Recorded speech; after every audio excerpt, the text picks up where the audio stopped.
அனைவருக்கும் வணக்கம். வாழ்க தமிழ், வளர்க தமிழ். என் பெயர் பாலரிஷி.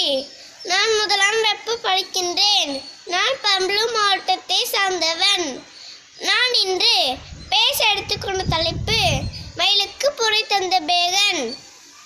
கடையேழு வள்ளல்களில் ஒருவராக திகழ்ந்த கொடைவள்ளல் பேகன் பற்றி ஒரு சில வரிகள் உங்களுடன் பேசப் போகிறேன். வள்ளல் பேகன் சிறந்த கொடையாளி, பொதினிமலைக்கு தலைவராக இருந்தவர்.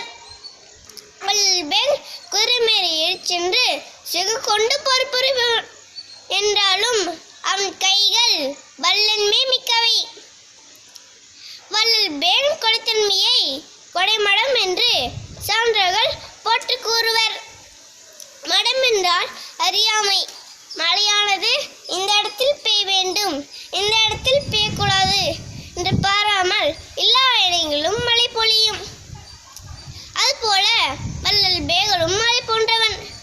இன்னார்க்கு இதான் என்று பாராமல், வரம்பு பாராமல் கொடையளிக்கும் மாறியவன் என்று பேகனை சான்றோர்கள் புகழ்ந்து கூறுவர். இதோ வள்ளல் பேகன் கொடைத்தன்மைக்கு சிறந்த உதாரணம் உங்களுக்காக. வள்ளல் பேகன் ஆட்சி செய்த பொதினிமலை மலை வளம் மிகுந்தது.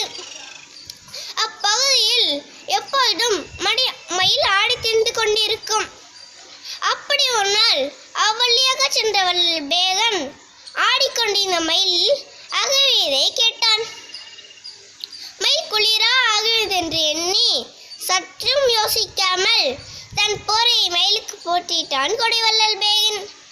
மயில் உடுக்குமா உடுக்காதா என்று எண்ணாமல் மயில் குளிரா துன்பப்படுகிறது என்று எண்ணி தன் போரையை மயிலுக்கு போற்றிட்டான் கொடைவள்ளல் பேகன். மயில் போற்றிக் கொள்ளாது, உடுத்திக் கொள்ளாது என்று பேகனுக்கு தெரியும். எதுவாக இருந்தாலும், இந்த அளவாக இருந்தாலும் கொடுக்க வேண்டும் என்று எண்ணி கொடுப்பவன் வள்ளல் பேகன்.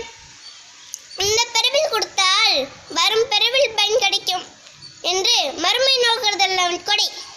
பிறர் வறுமையில் வாழக்கூடாது என்று எண்ணி கொடுப்பதுதான் அவன் கொடை.